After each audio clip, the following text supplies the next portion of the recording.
Pasirodo, kad Prienuose yra žmonių, kurie nežino upelio pavadinimų. Nu, čia Revuona, koks dar čia, o kokie čia tie upeliai, dar jie vardus turi.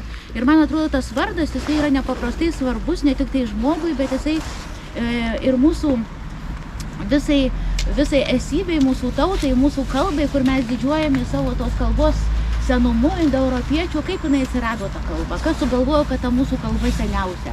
Ir mes...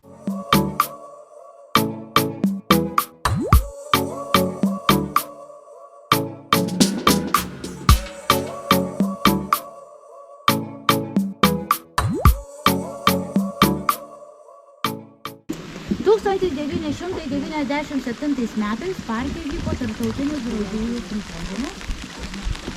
Jame dalyvavo drožėjas iš Ukrainos Vitalijus Sinčiuk. Atvažiavo jis ligotas su auglio ant krūtinės. Auglį gydytoja jam liepė būtinai operuotis, bet jis nesutiko. Buvo labai prislėgtas, silpnas, nenorėjo nei valgyti, nei kalbėti. Simpoziume dalyvavo taip pat dalyvis čekas.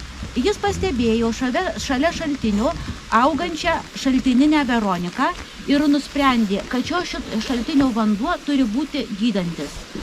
Čekas liepė ukrainiečių gerti šį vandenį, jo praustis. Visų nuostabai, ukrainiečių sveikata ėmė taisytis ir po savaitės jis jau dirbo savarankiškai. Pasklidus gandui apie stebuklingą šaltinio vandenį, kitas drožėjas nuvežė bitoną vandens į Vištytį savo sergančiai giminaitei, kurios taip pat laukė operaciją. Operacijos neprireikė jai ir jai.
Suvyniojo, į skrynelę pakavojo. Oile, oile, oilele, į skrynelę pakavoja. Oile, oile, oilele, į skrynelę pakavoja. Pirmą kartą, kaip žiūrėjo, vainikėlis nepelėjo. Oile, oile, oilele, vainikėlis nepelėjo. Oile, oile, oilele, vainikėlis nepelėjo.